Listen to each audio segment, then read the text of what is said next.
Some people believe that being close to a prophet is enough, that faith can be inherited. But the Quran tells us something very different. Allah mentions 3 women as warnings for all generations. Not because of who they were married to, but because of the choices they made. One lived with a prophet who preached for centuries, yet rejected his message. One witnessed divine truth, yet sided with corruption. And one openly fought against the messenger of Allah with hatred and pride. Their stories are not told to entertain us. They are preserved in the Quran as lessons and as warnings. This is not a story about history. This is a reminder about accountability. Because in the sight of Allah, no relationship can replace faith, and no closeness to truth can save a heart that turns away. Today we will explore 3 women the Quran warns us about. If closeness to truth could save a person, then no one would have been safer than the wife of Prophet Nūḥ, peace be upon him. She lived beside a man chosen by Allah. She heard the message every day. She watched a prophet call his people night and day for centuries, with patience that few human beings could ever match. Yet while the call to guidance echoed inside her own home, her heart remained unmoved. The Quran does not mention her name. Instead, it defines her by her choice. Allah tells us that she was among those who disbelieved. Her betrayal was not of marriage, but of faith.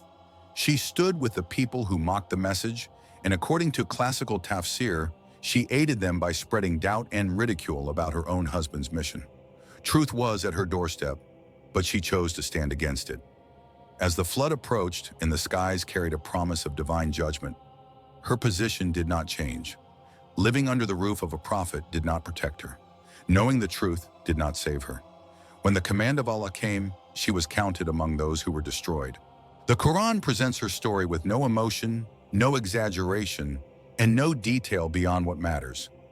Because the lesson is not in her life, but in her end. Faith is not inherited.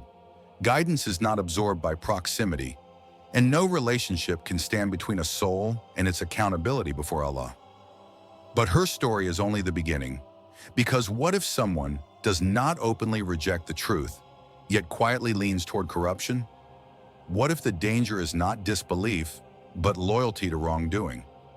And what if standing still becomes a decision in itself? For that, the Quran gives us another warning. The story of the wife of Prophet Lūṭ, peace be upon him. After the warning shown through the wife of Prophet Nūḥ, the Quran takes us to a different kind of danger. Not rejection spoken aloud, but loyalty hidden in the heart. Prophet Lūṭ, peace be upon him, was sent to a people drowned in moral corruption. Their wrongdoing was open, organized, and defended.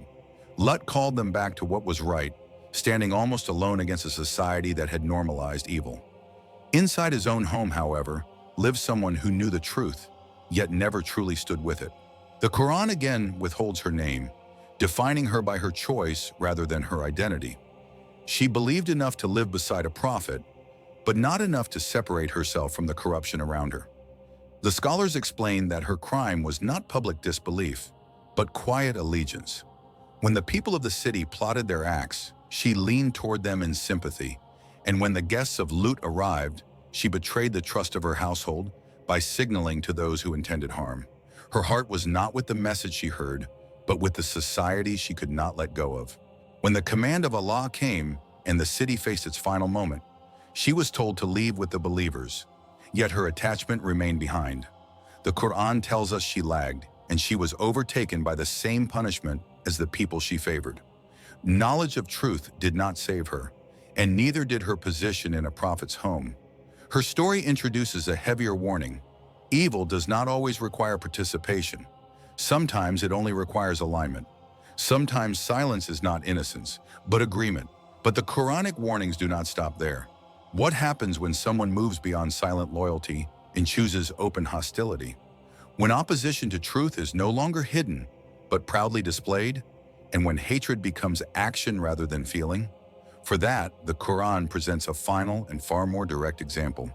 The story of Jamīl, the wife of Abū Lahab. After silent loyalty to corruption, the Quran turns our attention to something far more dangerous. This time, the warning is not hidden in hesitation or quiet sympathy. It is loud, deliberate, and relentless. Jamīl, the wife of Abū Lahab, lived in Makkah at the very moment when the message of Islam was first revealed. She did not merely witness the truth, she recognized it, understood its threat to her status, and chose to fight it openly. Her opposition was not passive, it was personal. The Quran mentions her in a way that is unlike any other woman, not by name but by description. She is called the carrier of firewood. The scholars explain that this image reflects both her actions and her fate. In this world, she spread harm by fueling hostility, placing thorns in the path of the Prophet, sallallahu alaihi wasallam, and stirring hatred with her words.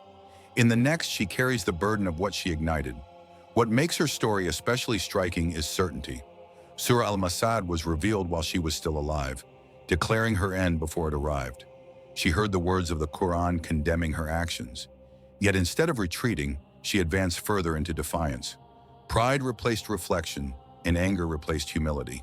Unlike the wives of Nūḥ and Lūṭ, she was not torn between truth and society.